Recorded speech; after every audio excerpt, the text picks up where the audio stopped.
Bom, galera, como sempre aqui no Pode Explorar, eu com alguém mais louco do que eu. A loucura não é uma loucura de fazer aventura, porque eu falo sempre, André, que aventura é você atravessar a rua sem olhar para os lados, né? A gente faz a nossa loucura e às vezes as pessoas nos chamam de louco, mas pra gente foi normal ou quase são fazer o que a gente fez, né? E você, quando começou aí nessa sua vida de aventura, também parecia já louco ou não? Muita gente me classificou de louco, mas o que você vai lá? Vai morrer no deserto do Saara? Vai morrer seco lá, rapaz, você não tem experiência nenhuma, ninguém tinha ido antes, nenhum brasileiro tinha ido, então o pessoal falava que era louco, mas louco é quando também você não se prepara, né? Quando você falou louco é o cara que está atravessando uma rua sem olhar para os lados, e mesmo na faixa de pedestre ainda é perigoso, tem que ter atento, né? Mas a aventura nossa acho que é o que mexe mais com as pessoas, porque poucas do que a gente faz saem, na tua expressão, saem do sofá. Então, mas eu também percebi que muitas pessoas viajam com a gente olhando pelas câmeras, sabe? Eles não têm essa ousadia assim, mas ou não têm a capacidade, enfim, por N motivo, mas eles viajam com a gente quando vem vídeos, vem histórias das nossas loucuras que acontecem longe deles, né? E eles gostam disso. A minha ideia de quando eu comecei a falar Sai do Sofá, era justamente para inspirar pessoas a se movimentarem, né? Quer dizer, a gente gosta do off-road, a gente gosta de andar de moto, de andar de carro, mas tem gente que gosta de velejar, tem gente que gosta de andar a pé. Sim. E a única coisa que eu acho que é mais louco do que a gente é quem fica no sofá, né? É uma incongruência isso? Sim, a pessoa não se predispor a fazer algo, né? Mas nesse sentido eu até sou um pouco da linha do pessoal do sofá, porque um livro, por exemplo, quando a gente lê, você viaja nele. E quando você vê um vídeo de uma aventura nossa, de uma coisa, você também está viajando junto. E é legal quando você lê o livro e viaja depois. Quando eu li O Pequeno Príncipe, e aí quando eu estava atravessando o deserto lá do Senegal, vi os primeiros baobá na minha vida, falei, nossa, olha o que eu narrava no livro lá, está aqui do meu lado, aquelas árvores imensas, né? Então são coisas assim que é muito bom você ler o livro, viajar e também viajar com a gente. É legal porque eu conheço o André, eu acho que desde 85, 86, antes do primeiro Dakar. Eu lembro da Cavec, que estava envolvido lá com a primeira Yamaha. Lembro que vocês foram com a Starup. Starup? Starup.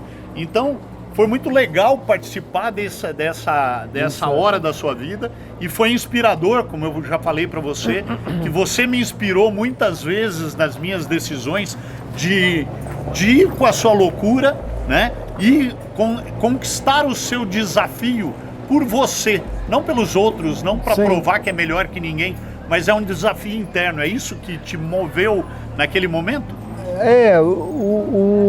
O desconhecido nunca me deixou muito amedrontado com as coisas. Tem que ter um pouco de medo, sim, para ter a cautela, para não ser um daqueles índices de estatística que ficou pelo deserto. Né? Mas você não tem nem dinheiro para ir para lá, vai fazer o que lá, vai morrer seco no deserto? Não queria ir para morrer lá, queria para fazer aventura.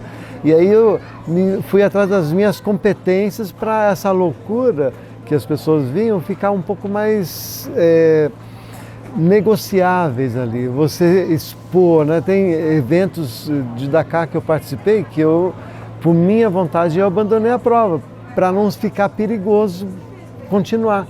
Numa etapa que eu fiz fiz 1.070 quilômetros em 25 horas e eu cheguei para dar a minha cartela de chegada, falando que eu estou vivo aqui.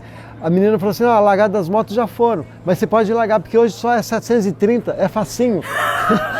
Tinha feito 1.070, ia fazer mais 730 para continuar na prova? Não, eu não queria ser um ruim naquela estatística, ruim dos acidentados e tal, né?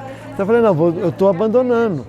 O que eu vou fazer agora? Vou ver ainda para aproveitar o lado positivo dessa situação negativa, porque você vai para uma situação que você quer, pelo menos, completar a prova, quer terminar, quer ser classificado. Quando você abandona a prova no meio dela, é um choque, mas você tem que ter uma certa coragem em respeitar aquele limite para não ficar loucura, né? Eu acho que quando você falou de medo, eu ia te perguntar, é medo ou é respeito pelo que vem?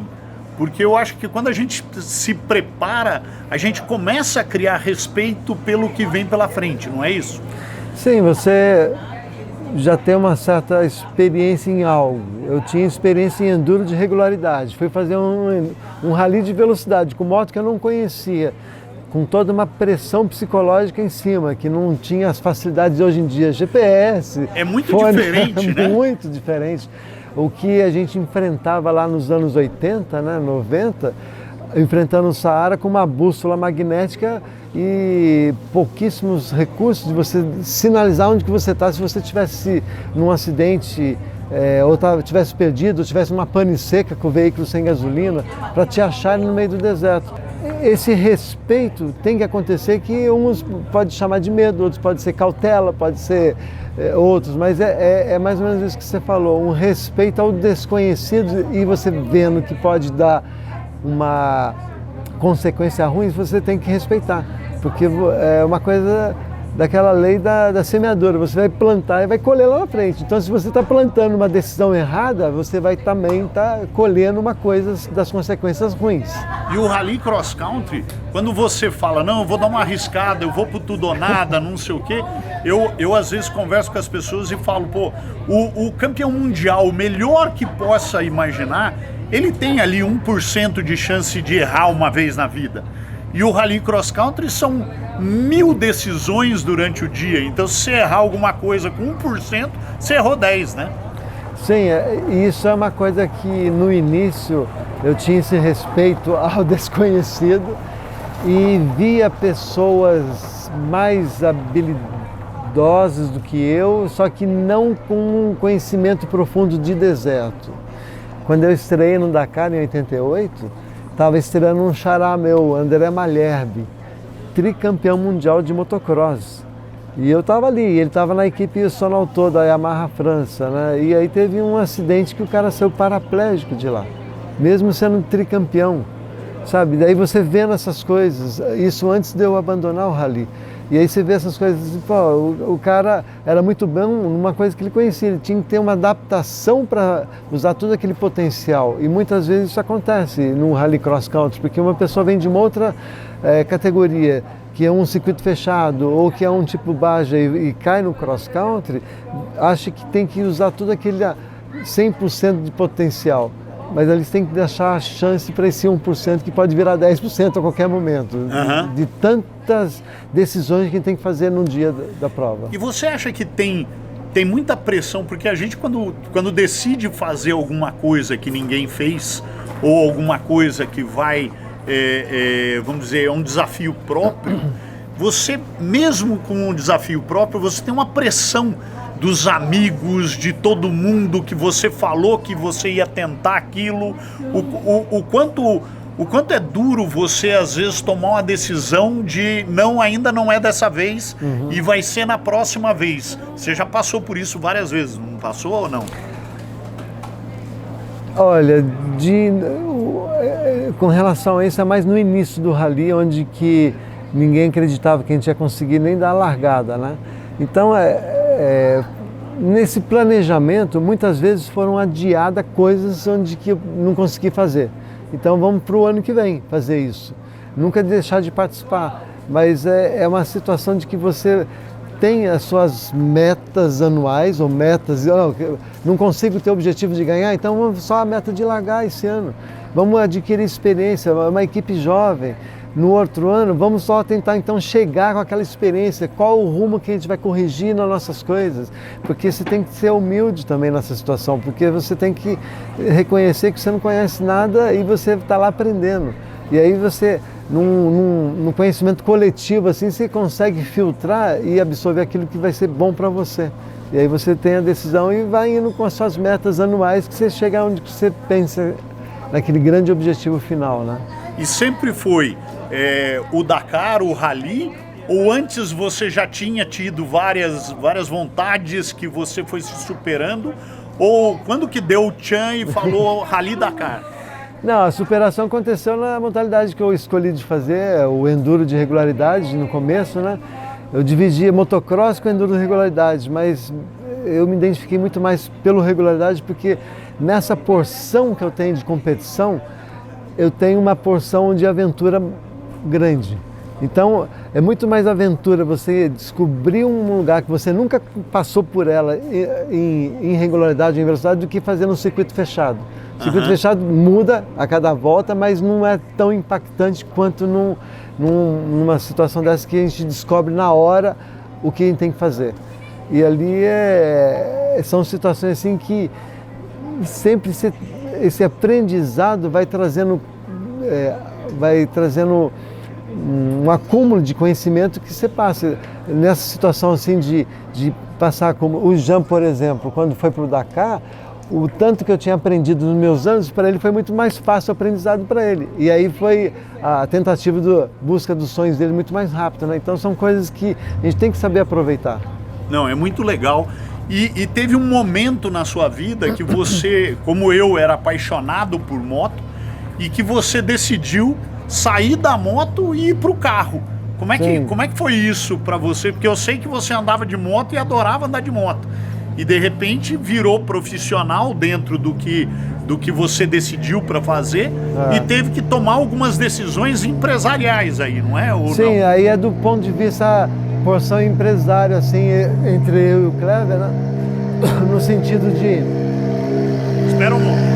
Como a gente sempre fala, é tudo ao vivo no meio. Tem um TV passando aqui e agora volta com o André para contar dessa mudança de 2 rodas para 4 rodas. Então, 2 rodas, eu tinha feito já 10 edições do Dakar de moto e aí uma coisa que acontece com a gente, vai acontecer com todo mundo aí, um plano de sucessão. Um dia você vai deixar de fazer isso, ou você vai querer fazer uma coisa diferente. E aí a gente fez o primeiro planejamento de sucessão para ter alguém para nos substituir, isso veio já logo na sequência com a gente, né, dando esse aprendizado para eles, transferência de conhecimento. Passando o bastão. Passando o bastão para poder ter gente competente na moto e a gente abrir o campo para 4 rodas, que o Clever disputou a primeira vez em 97 com um carro, chegou no final.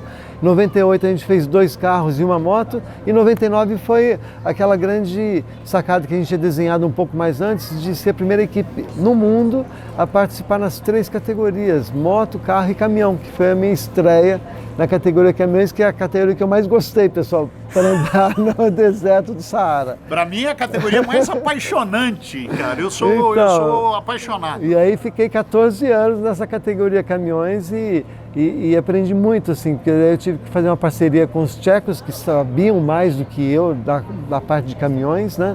Então, a primeira parceria que eu fiz foi com o Thomas Tomasek, ele era um campeão como navegador da equipe Tatra oficial, mas nunca ia ter espaço como piloto. Daí numa carta que eu enviei para a fábrica, ele respondeu falando assim, tem um caminhão para alugar, vamos fazer uma parceria? E aí a gente foi fazendo a parceria de navegar e pilotar e convidando a primeira mulher brasileira a participar do Dakar, que foi a Leilane Norbert. Em janeiro de 99, ela estreou lá com a gente, disputamos a categoria e não tinha apoio, era eu e o Thomas, muito mais o Thomas, que era o engenheiro da fábrica, que fazia a manutenção do caminhão, e conseguimos na nossa estreia o 3º lugar na categoria geral de caminhões, disputando com os caras de ponta lá. E aí no 2º ano, daí a Leilane não foi, daí veio um outro engenheiro da fábrica, o Petri, com a gente dentro do caminhão, então já teria um mecânico a mais para nos ajudar. E é legal falar para todo mundo que na moto você disputa sozinho, você lê a planilha, você corre e você é tudo. No carro navega. Você divide ainda com o navegador, que hoje já é quase um engenheiro de bordo, né? Com tanta tecnologia e informática tá lá dentro. E no caminhão ainda põe aquele famoso Zequinha, que não é o Zequinha, né? Não, ele ali ajuda a gente na mecânica do dia e controla os instrumentos para poder ver, monitorar o motor, as coisas do caminhão, de suspensão, ar nos pneus, essas coisas assim. E ele é um fator fundamental para a gente ali, muito mais naquela situação de que em competição você está no limite. Então ainda mais no Dakar, que naquela época era 14, 15, 16 dias, ele servia também, não ele especificamente, mas um de nós sempre era o mediador dos 3. Ah, é sempre ímpar. Então 2 votam, quem tiver o segundo voto decide. Exatamente, porque no carro era mais complicado, porque eu já vi nessa situação de conflito interno dentro de um carro, o pessoal se separar no meio da corrida. Porque a gente está exposto a tantos perigos e tantas consequências ruins, a falta de alimentação, falta de descanso, dorme muito mal, então as tolerâncias vão sendo carregadas ali dentro e tem uma hora que tem que dar, que nem a panela de pressão, você tem que abrir a válvula para sair um pouco da pressão e algumas vezes as pessoas não conseguem tirar, daí a panela explode. E aí, André, quando eu terminei em 2006, tava eu e esse amigo, e ele falou, pô, vamos procurar um hotel para dormir. Eu falei, a única coisa que eu não quero ver essa noite é você. É um estresse muito grande entre piloto e navegador, né? Porque ficar ali o dia inteiro, não é conflito, mas visões diferentes. Porque um quer ser rápido, mas a gente tem que dar o caminho para ele como navegador. E aí, enfim, é um casamento que tem que dar certo ali para ficar bem suave até o final. É muito legal, né? E fora rally, você estava me contando sobre algumas aventuras ou experiências quando o rally acaba, de montanha, de tudo isso. Como é essa vida de um super aventureiro que faz o Rally Dakar no dia a dia, de fazer coisas e encontrar com gente diferente, né? Não, sempre é bom encontrar com pessoas diferentes assim. Esses aventureiros que atravessam o país aqui de bicicleta, ou eu tento fazer a minha aventura com adrenalina em cima da motocicleta, nas minhas expedições com amigos ou sozinho também. Então a gente procura essa adrenalina para deixar a gente um pouco mais satisfeito, né? Isso é tudo. E se você pudesse eleger um louco mais louco que você conheceu? O Amir Klink é um que eu conheci para atravessar o oceano, 100 dias, remando ali sozinho. Acho que esse tinha um pouco mais de loucura, mas para a nossa primeira expedição, a primeira participação no Dakar, foi nele que a gente foi bater na porta dele para ensinar a gente como é que é navegar no mar, porque a gente não tem... Porque nessa época não tinha GPS. Não tinha GPS, era na bússola, e aí ele... Como tinha feito essa travessia em 86, a nossa preparação estava em 87, eu falei, vamos atrás desse maluco aí que ele deve conhecer um pouquinho de navegação.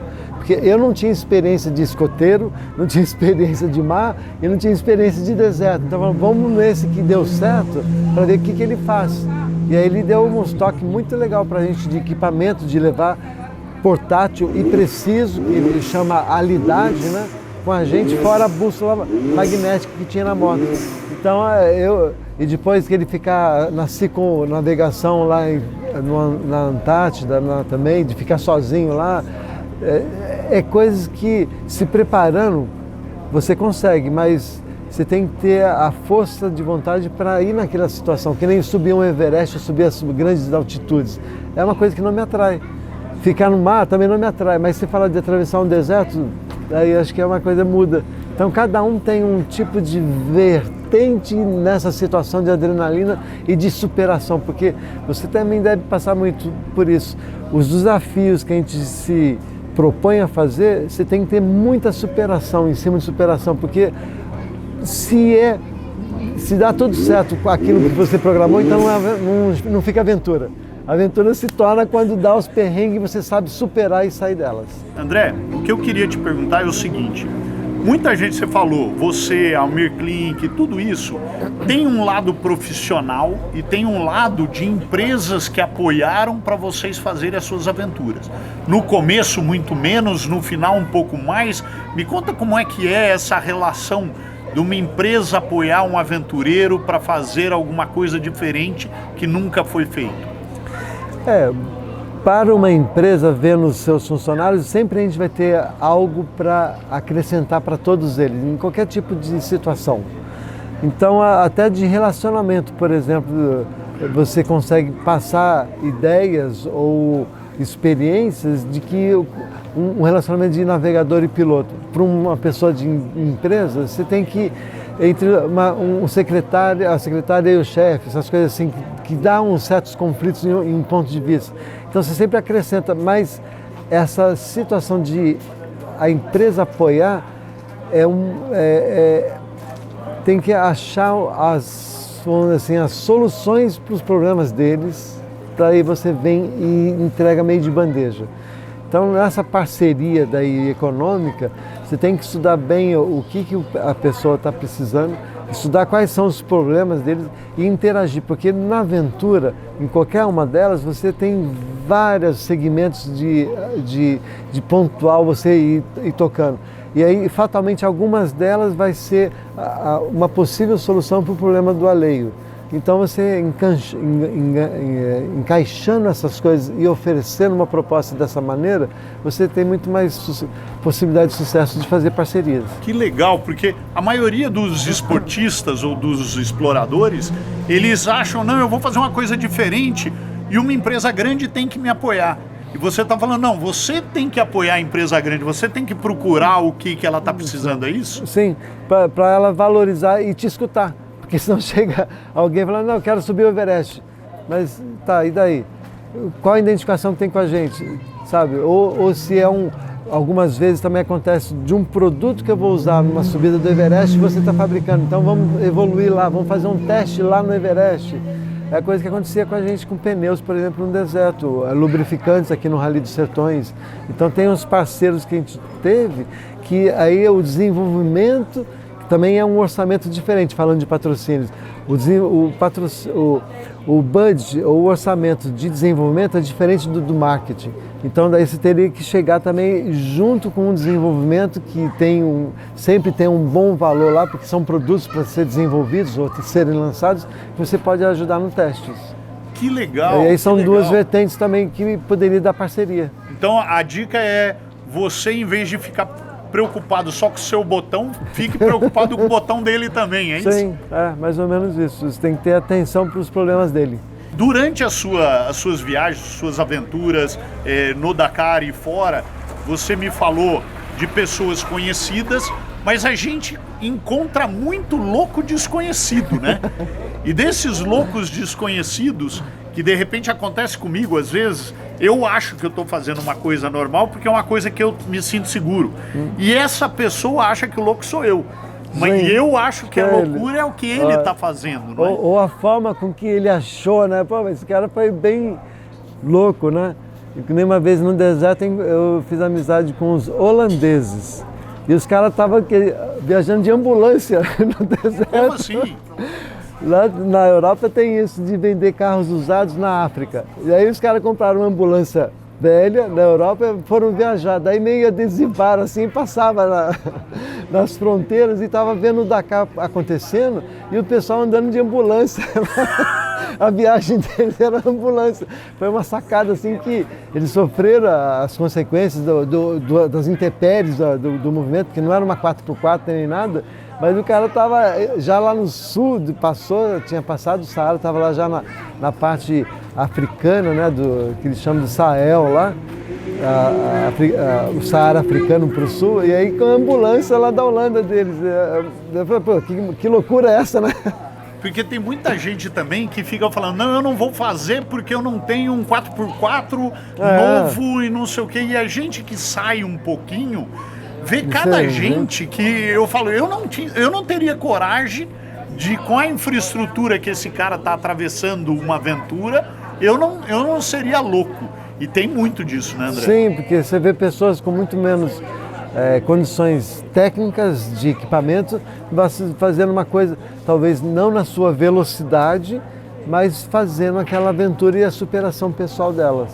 Que legal. E se você pudesse escolher, vamos dizer, o tipo de aventureiro ou o tipo de louco que mais você encontrou, é na moto, é no carro, é na bicicleta ou é no barco?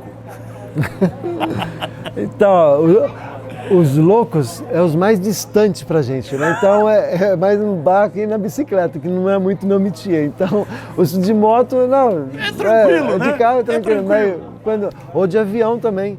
De avião também, de avião tem também. um louco aí que eu vejo que esses dias eu fui convidado com uma amiga para andar no avião que ele tem, pequeno ali, falei, nossa, tá muito bom, mas vamos lá no vale que não tem vento, é tranquilo, vamos ficar ali, porque você não está com essa sensação daquele equipamento, né? Que legal. E André, vamos voltar agora para o ambiente onde a gente está. A gente está na Coronel Jacinto, falando aqui com um carro atrás escolar. Me conta um pouco do que é isso e dessa surpresa que eu achei que você, que é um ídolo meu, voltando a andar de rally. Então, eu fui convidado para um propósito muito legal, que é levar a educação para certas cidades que está longe de ter uma infraestrutura assim. Esse Rally Internacional da Educação vai envolver todo o roteiro nessa primeira vez do Rally dos Sertões. E aí me convidaram para pilotar um ônibus escolar, que eu chamei isso aqui. Está pintado de amarelo, tem escolar ali, tem as criancinhas ali na janela. Então é muito mais para a gente divulgar essa... Virou o carro do tio André? Do professor... Professor Xavier. Professor Xavier ali.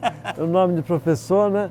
Para poder ajudar nessa divulgação dessa parceria que a gente está buscando com as empresas que têm essa preocupação em implantar algo no nosso Brasil, que é a educação. Então são lugares que a educação um pouco mais requintada vai ser muito mais difícil de chegar.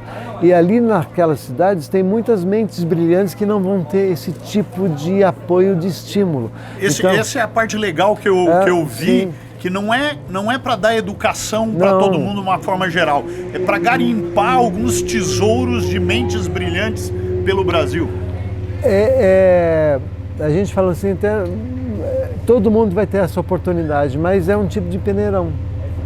Sabe, e a Alfa Lume tem tecnologia para poder transportar para eles esse conhecimento, transferir esse conhecimento, e essas pessoas que ficam até separados. Na minha classe, eventualmente eu tinha alguns nerds que ficavam meio isolados, porque a pessoa tem um QI tão alto da média que se isolam. E aí tem pessoas que não conseguem colocar tudo isso à disposição de todos, né? Então é um trabalho que vai ser muito legal isso acontecer. Eu vi que eles vão fazer umas Olimpíadas dentro Sim. do rally, e você indo com um carro é uma forma de motivar eles a participarem disso, é isso? Sim, sim. E até sempre é um custo isso, né? Então tem os custos que são para fazer todo esse rally da educação, e para 2023 vir com muito mais força e ter uma abrangência até maior do que essa primeira que a gente está fazendo, para atingir mais mentes, garimpar mais essas mentes brilhantes que em torno de 10% acredita da população estudantil, que é em torno de 50 milhões de estudantes no Brasil, 5 milhões tem uma capacidade acima de uma reta, está fora da reta para cima, né? E essas mentes brilhantes não são descobertas nem são estimuladas. E isso, muito mais do que achá-los e eles terem a vontade de evoluir, eles podem ser um transformador social no ambiente deles, porque a ideia não é tirá-los dali, é ele ficar ali com um trabalho de virtual e aí para frente também no entorno dele ser alavancado. Que legal, que legal. André, quero agradecer muito esse bate-papo, cara. É muito legal conversar com você. Eu já falei para muita gente o quanto ele me inspirou na minha vida, que a decisão de você ter corrido no primeiro Dakar e feito alguma coisa que nunca ninguém tinha feito. Várias vezes na minha vida eu me coloquei numa posição que eu falei, não, eu não vou fazer isso porque nunca ninguém fez. E eu falei, puta, mas o André correu o Dakar a primeira vez. E isso foi muito legal na minha vida. Até quando eu decidi que eu ia tentar superar os 6.000 metros de carro, os 6.000 metros de altitude, e sempre que todo mundo falava que não dava porque eu não era esportista ou porque eu não tinha tanto dinheiro para investir nisso, e eu falava, não, alguma solução a gente vai achar. Então eu quero agradecer mesmo a todas as vezes que você me inspirou na minha vida para decidir coisas diferentes e que não foram loucuras. O louco para mim é você. Não, eu agradeço por você compartilhar essa situação comigo, assim, que eu não sabia, né, de tudo isso, porque é aquilo que eu falei antes para você, que a gente tem que ter um cuidado, porque a gente não sabe o que a gente vai estar inspirando as pessoas a fazerem, né? Então tem que seguir certinho a nossa vida e sempre tentar fazer o melhor para todos. Cara, foi um prazer, cara. Obrigado. Um louco mais louco que eu. Valeu, galera. Sai do sofá.